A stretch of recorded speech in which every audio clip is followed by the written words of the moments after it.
ইন্না সাইয়াকুম, তোমাদের নড়াচড়া, তোমাদের ব্যবসা বাণিজ্য, তোমাদের পেশা এক একজনের এক এক রকম।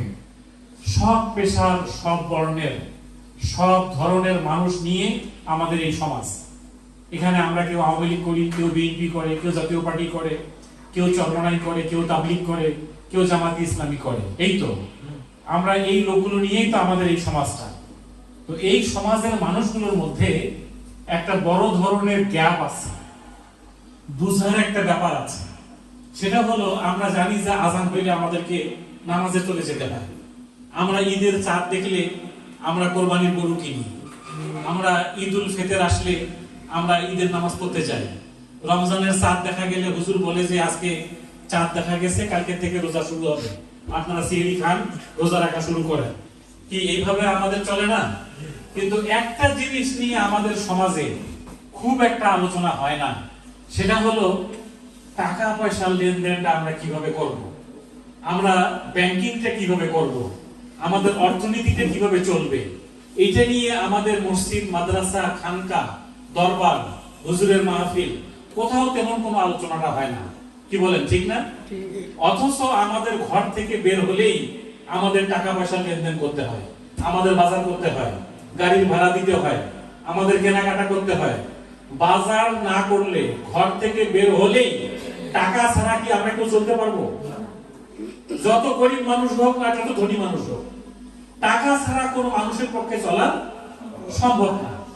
এই জন্য আল্লাহ তাআলা সূরা কুরাইশের মধ্যে বলেছেন, ফালিয়াবুদু রাব্বা হাযাল বাইত আল্লাযী আত'আমাহুম মিন জু' ওয়া আমানাহুম মিন খাউফ। তোমরা তোমাদের রবের গোলামি করো। এই ঘরের যিনি মালিক, আল্লাহর কাবা ঘরের মালিক কে? আল্লাহ। বাইতুল্লাহ, এই ঘরটার মালিক কে? আল্লাহ। তো আল্লাহ বলছেন এই ঘরের যিনি মালিক, তোমরা তার ইবাদত বন্দেগী করো। কেন? আল্লাযী আত'আমাহুম মিন জু', যিনি ক্ষুধা লাগিলে খাবারের ব্যবস্থা করেন। তাহলে ক্ষুধা লাগিলে আমাদের খাবারের ব্যবস্থাটা কে করে? আমরা কি অটোমেটিক খাবার পেয়ে যাই, না আল্লাহ ব্যবস্থা করে? আপনি আজকে যে বাসায় যে একটা কাঁঠাল খাবেন, কাঁঠাল, একটা আম খাবেন, আপনি জানেন এই আমটা আল্লাহ তাআলা আপনার কাছে কেমনে পৌঁছায় দিয়েছে? এটা কোন গাছের আম, কোথায় হয়েছিল আমরা কেউ জানি না। এই কাঁঠালটা কোন গাছে হয়েছে? আমরা মানিকগঞ্জ বাজারে যে একটা কাঁঠাল কিনলাম, এই কাঁঠালটা চট্টগ্রাম থেকে আসছে, অথবা সাভার থেকে আসছে, অথবা আশুলিয়া থেকে আসছে, অথবা নারায়ণগঞ্জ থেকে আসছে, অথবা গাজীপুর থেকে আসছে। কিন্তু কে আনলো এই কাঁঠালটা? এটা যখন ছোট ছিল তখন কিন্তু অনেক পাখি এটাকে খাওয়ার জন্য চেষ্টা করেছে। আল্লাহ ফেরেশতা দিয়ে এটাকে সেভ করেছে, না এই কাঁঠাল তুমি খেতে পারবে না, এটা গিলন্ড বাজারের মসজিদের ইমাম সাহেবের জন্য এটা বরাদ্দ, তুমি খেতে পারবে না।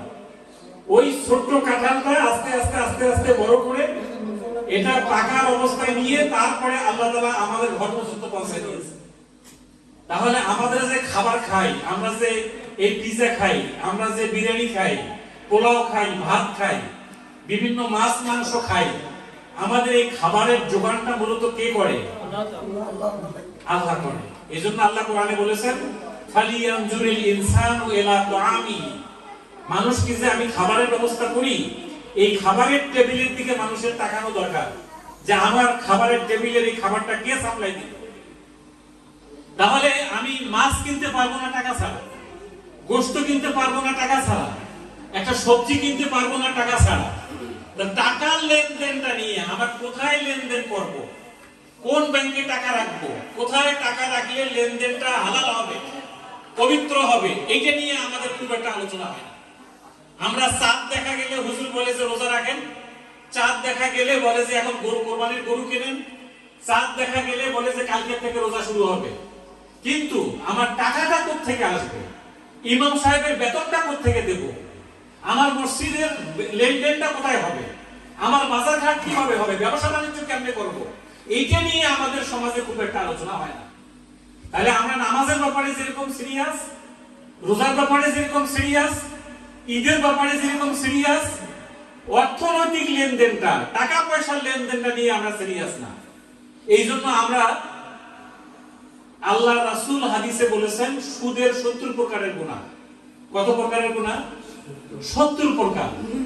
এর ছোট্ট গুনাহটা হচ্ছে নিজের মায়ের সাথে ব্যভিচার করা। নাউজুবিল্লাহ।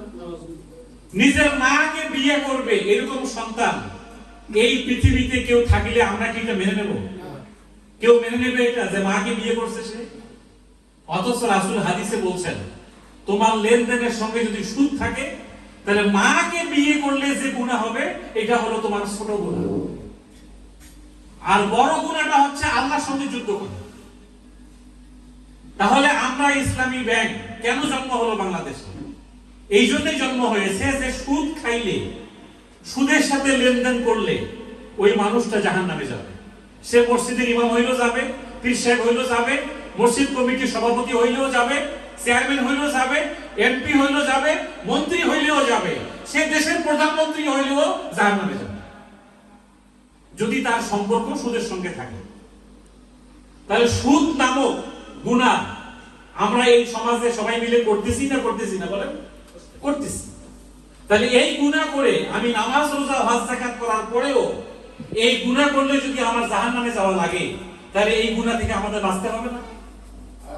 এই জন্য ইসলামী ব্যাংক 1983 সালে এদেশে জন্ম হয়েছে যে সুদ খাওয়া যাবে না। তাহলে সুদ ছাড়া আমরা লেনদেন করতেছি কিভাবে? আপনি এখানে যে আমাদের কাছে টাকাটা রাখেন, এই টাকাটা রাখার সিস্টেমটাকে ইসলামী শরীয়তে মুদারাবা সিস্টেম বলে। এই শব্দটা মুখস্থ করেন, কি নাম এটা? মুদারাবা সিস্টেম।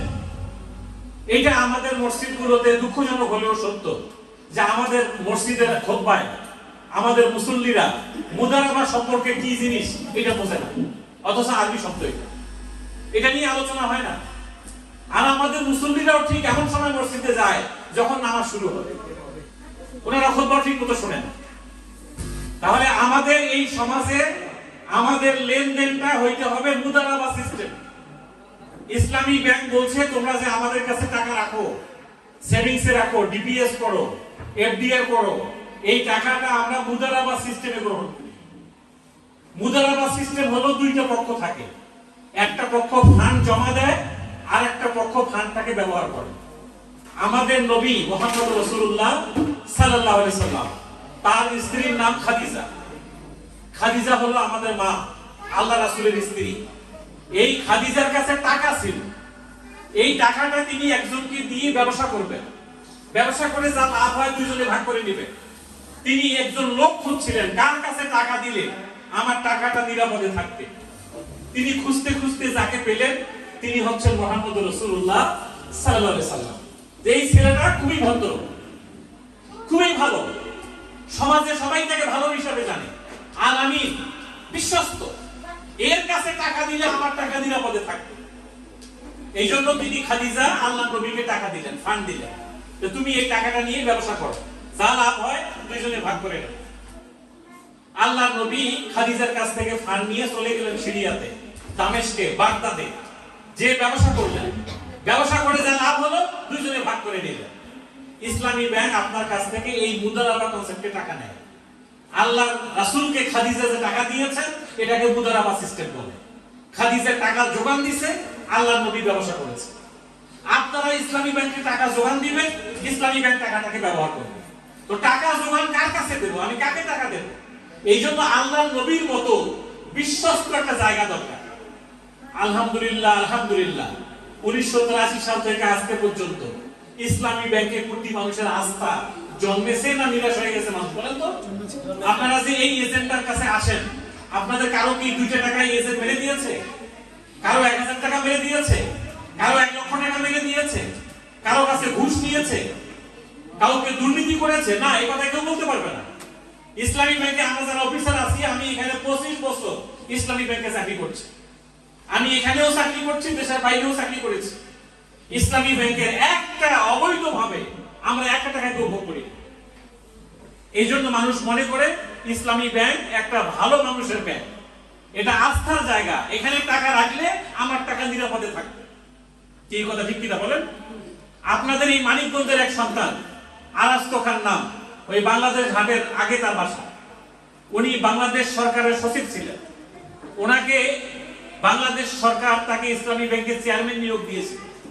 উনি ইসলামী ব্যাংকের চেয়ারম্যান হিসেবে দায়িত্ব পালন করতে যেয়ে একদিন সাংবাদিক সম্মেলন করে বললেন, আমি দেশে এবং বিদেশে অনেক প্রতিষ্ঠানে চাকরি করেছি, কিন্তু একসাথে এতগুলো সৎ মানুষ একটা ব্যাংকে চাকরি করে আমি আর কোনো প্রতিষ্ঠানে দেখি নাই ইসলামী ব্যাংক। আলহামদুলিল্লাহ। এই জন্য মানুষ মনে করে ইসলামী ব্যাংক আল্লাহর কোরআনের আয়াতের উপর দাঁড়িয়ে আছে। সূরা বাকারার 275 নম্বর আয়াত, ওয়া হালাল্লাহুল বাইআ ওয়া হারামার রিবা। আল্লাহ বলছে আমি ব্যবসাকে হালাল করেছি, সুদকে হারাম করেছি। আপনি যদি আমার কাছে 1000 টাকা দেন, মাসে মাসে ডিপিএস করেন, অথবা 1 লক্ষ টাকা এফডিআর করেন, অথবা 1 কোটি টাকা এফডিআর করেন, আপনি আমাকে মুদারাবা কনসেপ্টে টাকাটা দিলেন, দিয়ে বললেন তুমি এই হালাল জায়গায় টাকাটাকে ব্যবহার করো, করে যা লাভ হয় দুইজনে আমরা ভাগ করে নেব। যেভাবে খাদিজা মুহাম্মদ সাল্লাল্লাহু আলাইহি ওয়াসাল্লামকে দিয়েছিলেন। আমরা কি করি? এই টাকাটা বাইরে বিনিয়োগ করি। কোথায় দেই? কোনো হারাম জায়গায় ইসলামী ব্যাংক টাকা দেয় না, কোনো মদের দোকানে ইসলামী ব্যাংক টাকা দিবে না, কোনো সিনেমার হলে ইসলামী ব্যাংক টাকা দেয় না, কোনো টোবাকো আইটেমে ইসলামী ব্যাংক টাকা দেয় না। ইসলামী ব্যাংক টাকা দেয় হালাল জায়গায়। হালাল জায়গা কি? একটা লোক বলল যে আমি একটা বাড়ি বানাতে চাই, আমরা তাকে বাড়ি বানানোর জন্য তার রড, সিমেন্ট, বালি, টাইলস, এভরিথিং আইটেমগুলো আমরা কিনে দিই। এই যে আইটেমগুলো আমরা কিনে দিলাম, আমি যদি 1 লক্ষ টাকার আইটেম আপনার কাছে 1,10,000 টাকায় বিক্রি করি, এটা কি লাভ হবে না সুদ হবে? এটা লাভ। একটা কলমের দাম 80 টাকা, এই কলমটার দাম 80 টাকা, দোকানদারের যদি কেনা থাকে 70 টাকা, আমার কাছে 80 টাকায় বিক্রি করে তার কয় টাকা লাভ হয়েছে? এই 10 টাকা কি তার সুদ নাকি মুনাফা? এটাকে মুনাফা বলে। কিন্তু আমরা সুদ আর মুনাফার পার্থক্যটা বুঝি না। আমাদেরকে এটা বোঝানো হয় নাই। এটা আমাদের দোষ না। আমাদের কলেজ, মাদ্রাসা, স্কুল, ইউনিভার্সিটি কোথাও নামাজ যেভাবে শেখায়, কোরআনের তালিম যেভাবে দেয়, মাসলা মাসাইল যেভাবে শেখায়, সুদ খাইলে কি হবে এই কথা কেউ বলে না। একজন হুজুর আমাকে বলছিল যে আমি 30 বছর মসজিদে ইমামতি করি, আমাকে লোকজন এসে জিজ্ঞাসা করে হুজুর ভুল করে পানি গিলে ফেললে কি রোজা ভেঙে যাবে? বমি করলে কি রোজা ভেঙে যাবে? ইনসুলিন নিলে কি রোজা ভেঙে যাবে? আমি যদি বুক ভরা বমি করি তাহলে কি রোজা ভেঙে যাবে? এগুলা প্রশ্ন করে। কিন্তু 30 বছর ইমামতি করতেছি, আজ পর্যন্ত কেউ বলে নাই হুজুর সুদ খাইলে রোজা হবে কিনা, ঘুষ খাইলে রোজা হবে কিনা, ওজনে কম দিলে রোজা হবে কিনা, বেপরদায় চললে রোজা হবে কিনা, এই প্রশ্ন কেউ করে না। এই মাসলা মাসাইল কেউ জিজ্ঞেস করে না। ওই যে ইমাম সাহেব আছে জিজ্ঞেস করেন, ওনাকে কোনোদিন কেউ বলে নাই যে হুজুর সুদ খাইলে রোজা হবে কি হবে না। এই জন্য আমরা বলতেছি যে সুদ নামক এই ভয়ঙ্কর গুনার হাত থেকে আমাদেরকে বাঁচতে হবে। আমরা যত বড় মুসল্লি হই না কেন, সুদের সঙ্গে সম্পর্ক থাকলে আমাদেরকে জাহান্নামে যাওয়া লাগে। তাহলে আমরা কি জাহান্নামে যেতে চাই নাকি জান্নাত যেতে চাই? জান্নাত যেতে চাইলে আমাদেরকে সুদ মুক্ত লেনদেন করতে হবে, আমাদের ইসলামী ব্যাংকিং এর সঙ্গে থাকতে হবে।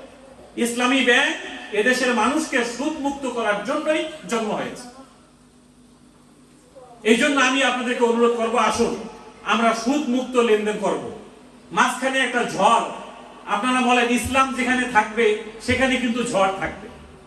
মানুষ সমালোচনা করবে, মানুষ বলবে যে সোজায় খায় না ঘুরায় খায়, এরকম কথা বলে না? বলেন সোজায় খাওয়াটা আর ঘুরায় খাওয়াটা, একটা ছেলে এবং মেয়ে বিয়ে শাদী করে নাই, ইজাব কবুল হয় নাই, দেনমোহর দেয় নাই, কোনো অনুষ্ঠানও করে নাই, কোনো সাক্ষীও নাই, সংসার করতেছে, এটা কি হালাল না হারাম? কি বলেন, এটা কি হারাম? কিন্তু একটা ছেলে মেয়ে ইজাব কবুল করছে, দেনমোহর দিছে, কয়েকজন লোককে ডেকে সাক্ষী রাখছে, একটা অনুষ্ঠানও হয়েছে, এই সংসারটা যে হলো এটা কি হালাল না হারাম? এটা হালাল। তাহলে অনেক কিছু করে ঘুরে খাওয়াটাই তো হালাল, সোজাসুজি খাওয়াটা তো হারাম। এই জন্য ইসলামী ব্যাংক সম্পর্কে মানুষ অপপ্রচার চালায়, গুজব ছড়ায় দেয়। মাঝখানে একটা গুজব ছড়ায় দেওয়া হয়েছে, ইসলামী ব্যাংক শেষ, তাড়াতাড়ি যান টাকা পয়সা উঠাই নিয়ে আসে। ফেসবুকে দুনিয়ার গুজব, ফেসবুকে। আমরা কি ফেসবুকের কথা বিশ্বাস করব নাকি ইসলামী ব্যাংকের ম্যানেজারের কাছে এসে জিজ্ঞেস করব? কি বলেন? আপনারা ব্যাংকের কাছে আসবেন, আমাদেরকে জিজ্ঞাসা করবেন, টেলিভিশনের দিকে তাকাবেন, টেলিভিশনে কোন চ্যানেলে কি কথা বলছে যে ইসলামী ব্যাংক শেষ, তাড়াতাড়ি যান টাকা পয়সা নিয়ে আসেন? এ কথা কোন টিভি চ্যানেলে বলে নাই, কোন পত্র পত্রিকায় নাই, একটা গুজব ছড়া দেওয়া হয়। দৌড়ে আসলো মানুষ আমাদের কাছে। আমি আপনাদেরকে একটা কথা বলি, যেদিন সাবেক প্রধানমন্ত্রী শেখ হাসিনা এই দেশ থেকে চলে যায়, সেই দিন পর্যন্ত ইসলামী ব্যাংকের 80,000 কোটি টাকা পাচার হয়ে গেছে, লুটপাট হয়ে গেছে, আরো অনেক ব্যাংকের টাকা লুটপাট হয়েছে, তখনও কিন্তু আমরা কারো চেক ডিসঅনার করি নাই, সবাইকে পেমেন্ট দিয়েছি ঠিকঠাক মতো। ইসলামী ব্যাংকে শেখ হাসিনা চলে যাওয়ার পরের দিন থেকে আজকের দিন পর্যন্ত ৮০,০০০ কোটি টাকা না, ৮০ টাকাও কেউ অবৈধভাবে নিতে পারে না। তাহলে আপনার ভয়টা কোথায়? আমার ভয়টা কোথায়? আমরা কোন কারণে, কোন গুজবে দৌড়ে আসলাম ইসলামী ব্যাংকে যে আমার টাকাটা তাড়াতাড়ি দিয়ে দেন? তাহলে আমরা কি এখন থেকে কোনো গুজবকে বিশ্বাস করব না? আমরা আমাদের শরিয়া ভিত্তিক আল্লাহর জান্নাতে যাওয়ার জন্য যে ব্যাংকিং করা দরকার, লেনদেন করা দরকার, সেজন্য আমরা ইসলামী ব্যাংকে আসব। এই ইসলামী ব্যাংকের সমস্ত লেনদেন কোরআন এবং হাদিস মোতাবেক পরিচালিত, এর মধ্যে কোনো সন্দেহ নেই। আমি এটা নিয়ে অনেক গবেষণা আছে আমার। আপনাদের মধ্যে কোনো আরো প্রশ্ন থাকলে আমাদের কাছে আসবেন। আমি আশা করি আপনাদের মাধ্যমে অত্র এলাকার সকল মানুষের কাছে আপনারা এই দাওয়াত পৌঁছাই দিবেন যে নামাজ যেমন ফরজ, শরিয়া ভিত্তিক লেনদেন করাটাও ফরজ। রোজা যেমন ফরজ, লেনদেনটা সুদ মুক্ত হওয়াটাও ফরজ। আপনি যখনই সুদের দিকে চলে যাবেন তখন নামাজ রোজা আপনার কোনো কাজে লাগবে না। এই জন্য আপনার নামাজ, রোজা, হজ, যাকাত এগুলো কাজে লাগাবার জন্য আপনার লেনদেনটাও হালাল ভাবে হইতে হবে। আপনার ইবাদত কবুল হওয়ার পূর্ব শর্ত হচ্ছে হালাল রুজি। আপনার শরীরের মধ্যে কোন রক্ত প্রবাহিত হচ্ছে, হারাম না হালাল? আপনি কি জামা গায়ে দিচ্ছেন, এই জামাটা সুদের টাকা নাকি হালাল টাকা, এটা আপনাকে খেয়াল করতে হবে। তাহলে আসুন আমরা এখন থেকে সমস্ত লেনদেন ইসলামী ব্যাংকে করবো ইনশাআল্লাহ। আপনারা যারা বসে আছেন সেভিংস অ্যাকাউন্ট করবেন, ডিপিএস করবেন, আপনারা এখানে এফডিআর করবেন, আপনারা বিদেশ থেকে টাকা আসলে এখান থেকে পেমেন্ট নেবেন, এবং সমস্ত লেনদেন যা আছে ব্যাংকিং আমরা ইসলামী ব্যাংকের মাধ্যমে করছি। আপনারা এই ব্যাপারে আমাদের সহযোগিতা করবেন ইনশাআল্লাহ। থাকবেন তো আমাদের সাথে? ইসলামী ব্যাংক আছে, শত্রু থাকবে, কিন্তু আল্লাহর এই কোরআনের আয়াতের উপর ইসলামী ব্যাংক দাঁড়িয়ে আছে, এই কারণে এই ব্যাংকটা আল্লাহ হেফাজত করবেন ইনশাআল্লাহ। আপনারা কোনো কিছুতেই কান দিবেন না, এবং আপনারা এই ব্যাংকের জন্য আপনারা সবাই মিলে সহযোগিতা করবেন, আত্মীয় স্বজনকে খবর দিবেন, ভাই বোন ব্রাদার যারা যেখানে আছে সবাইকে ইসলামী ব্যাংকের দাওয়াত দিবেন। কি ঠিক আছে তো? আমি ইসলামী ব্যাংক মানিকগঞ্জের ম্যানেজার, আমি মানিকগঞ্জে আছি, কোনো টেনশনের কারণ নেই। আপনারা আসবেন, আমাদের একজন অফিসার এখানে এসেছেন, উনিও কথা বলবেন। আমাদের এই এজেন্টার যিনি মালিক, তিনি এই এলাকার কৃতি সন্তান ফিরোজ কবির, নাম শুনছেন তো আপনারা? এই এজেন্টার যিনি মালিক, উনি ঢাকাতে আছেন, ঢাকায় থাকেন।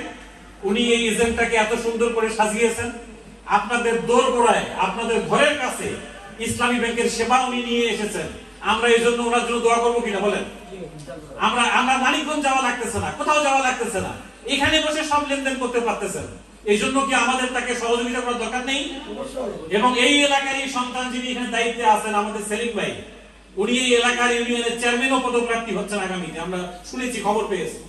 তাহলে উনি যে কাজগুলো করছেন আপনাদের কাছে ভালো লাগছে না খারাপ লাগতেছে? এই জন্য ওনার হাতকেও সহযোগিতা করবেন। আমরা চাই যে এখানে সবাই মিলে আমরা মিলেমিশে কোনো গুজবে কান না দিয়ে আমাদের লেনদেন, আমাদের সবকিছু আমরা ইসলামী ব্যাংকের সাথে করব। ঠিক আছে তো ইনশাআল্লাহ? সবাইকে ধন্যবাদ জানিয়ে আমার কথা এখানে শেষ করছি। আসসালামু আলাইকুম ওয়া রাহমাতুল্লাহ।